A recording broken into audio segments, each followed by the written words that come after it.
Only should I have listened, huh? Mr. Sexton, would you?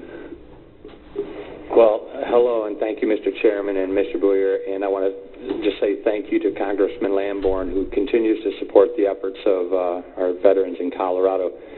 My name is Paul Sexton. I'm the Chief Operating Officer at Pikes Peak Behavioral Health Group. We're in Colorado Springs, where we have a large military community. We started addressing the needs of the military by starting a program called the Peer Navigator Program. And that program is, as Dr. Levy mentioned, www.so-and-so or technology to address an issue. We've taken a different path, and that is to surround veterans or their family members with a previous veteran, someone who is a navigator for them, someone who can grab a hold of that person and not point him to technology, but simply ask one question: what do you need? And they give us all kinds of answers. Rarely do they give us the answer, I could use some behavioral health care counseling, or could you please take me to a hospital? They all say, though, I want to be a productive member of society again. I want a job. I want an education. I want to know how to be a dad again. I want to know how to be a father again. Will you please get me on a church league again? I was doing all of this before I was exposed to this wartime issue. We're working with a retired commander of the Navy SEALs, East Coast Navy SEALs, and he put it this way: when I got out of active duty service, I came out of my Navy experience as a commander of Navy SEALs. This is a man's man. And he said, you could point me to www. You could tell me to fill out this form to get my benefits, and I was too stressed out to do it. In other words, when I called 911, no one showed up. I was expecting someone to show up. And so what we've done in this program is to implement a model where we take people who understand the military language.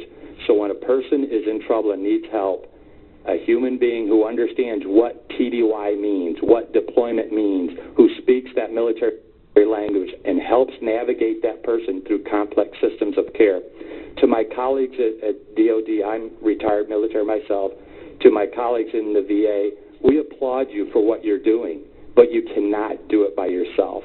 And so to Mr. Miller's comments about needing to get to the funds, there are people waiting. In Colorado Springs, we have the second highest... Afghan vet wants to talk to the Afghan vet. They want to talk to the Iraqi vet. Iraqi vet doesn't want to give a damn about a Vietnam vet. That's exactly right, sir. They want to speak to someone who is on the ground with them. And so with that in mind, we know that you're trying to do, and you are doing a great job, but we are an example of a community-based organization, and we're not saying that we can do it all. We're saying that we can be effective partners with you. And again, to Mr. Miller's point, the issue is the bureaucracy. We know that the funding is available, and around this room we've heard many innovative solutions. The issue is, how do we get to the resources that are available today without losing another life to this war when the war comes home? And that's exactly what's happened, is this war has come home. We have family members who are suffering, and we need to help them today while we're building technology solutions for the future. So our encouragement would be, partner with local community agencies like ours. We want to help you do what you do well, and we think what we do well works as well. I can tell you, in our research, we've been able to demonstrate if we do nothing at all, conservatively, it'll cost $60,000 per person per year if we do nothing, and that's a conservative number. The cost of getting in trouble with the judicial system, a hospital visit, unemployment, those kinds of things. We've been able to demonstrate when we pull alongside with the Peer Navigator, we can reduce that cost from $60,000 per person a year to $10,000 per person per year. In a 100-person study that we just completed, had we done nothing for the people that came through our program, it would have cost society in one way or another about $6 million.